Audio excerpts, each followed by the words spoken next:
Liberal MP Trent Zimmerman and Labor's Catherine Renshaw have teamed up during a federal election debate on Sky News, demanding Climate 200-backed independent candidate Kylie Tink come clean on who she would support as Prime Minister in the event of a hung parliament.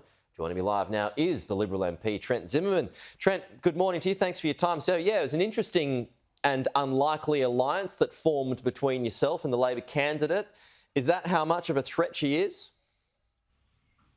Well, no, because what we were asking for, I think, is a basic demonstration of transparency and integrity. And if you vote for me or if you vote for Labor, you know who's going to be in government after the election. And this election is about choosing the next government of Australia. But yet we have the Simon Holmes Climate 200 candidates refusing to be upfront with their own constituents, the people they want to vote for them, and not telling them who they would back in the event of a hung parliament, which is their stated goal.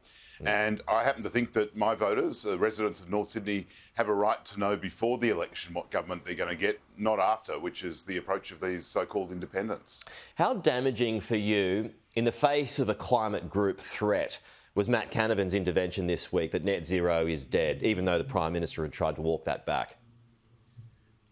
Well, I mean, I suppose what we can say is that Matt Canavan's views didn't come as a surprise. But look, what is clear, and the Prime Minister has reiterated this, is that we have a firm and absolute commitment to getting to net zero by 2050. That's something that I strongly advocated for last year and was really pleased that we were able to deliver that. Obviously, there's a few Nats that have a different view still, but it is the policy of the government. It will be the policy of the government if we're re-elected, and we've got the plan to get there. But are you worried about those divisions, that voters will see that and think, well, I'm going to go somewhere else?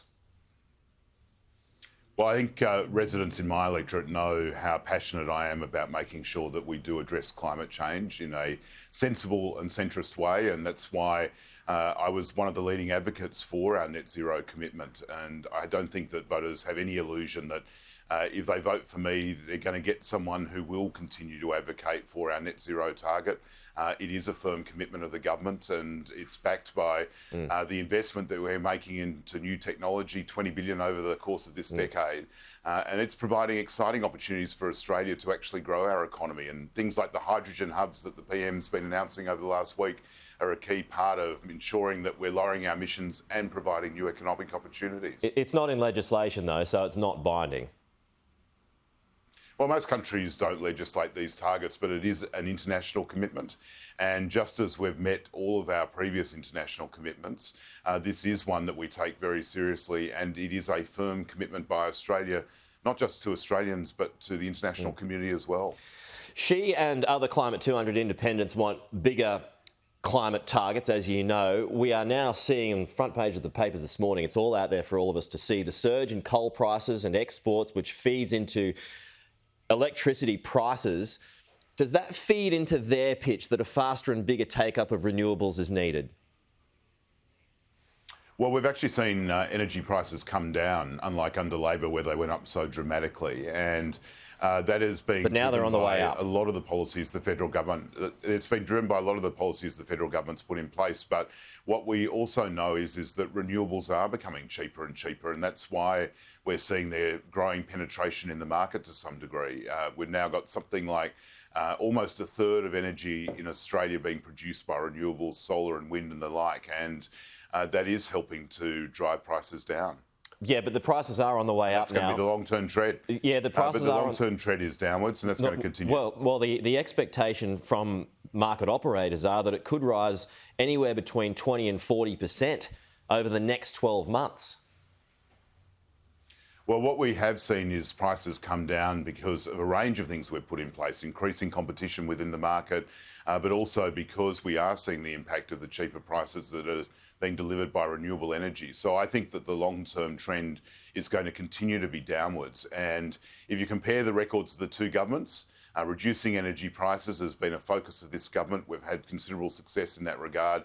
If you look at Labor's record, as in so many matters when it comes to the economy, we saw the poor performance that they delivered and the impact on cost of living for Australians that resulted from their approach. Well, but according to the Australian Energy Market Operator, the price of wholesale electricity on the East Coast has jumped 141% to $87 a megawatt in the March quarter. That's compared to $36 a megawatt a year ago.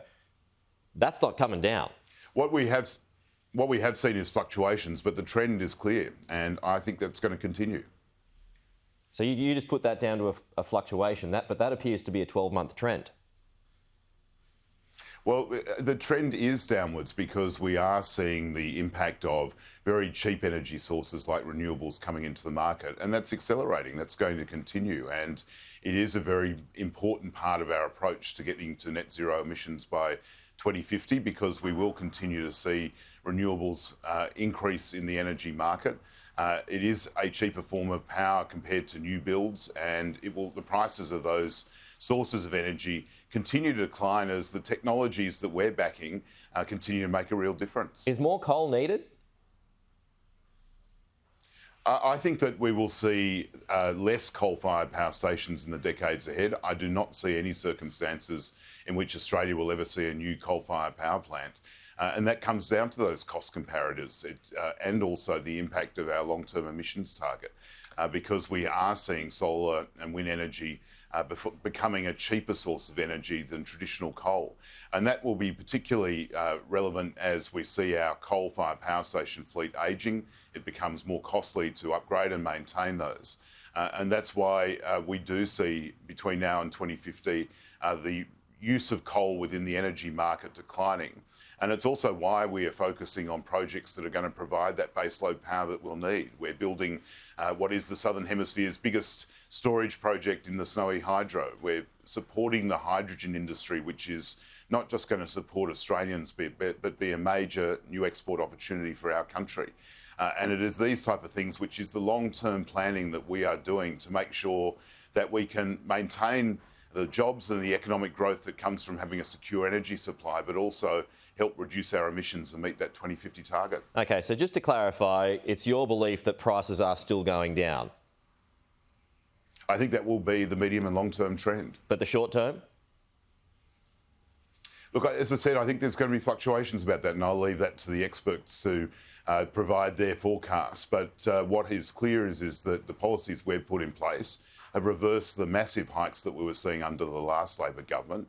And it is important. We recognise this both because of the impact it has on cost of living and also because of the impact that it has on businesses, particularly those heavily dependent on energy. And that's why keeping cost of energy costs down has been a real priority for this government. Trent Zimmerman, we'll have to leave it there, but appreciate your time this morning. Thanks for joining us here.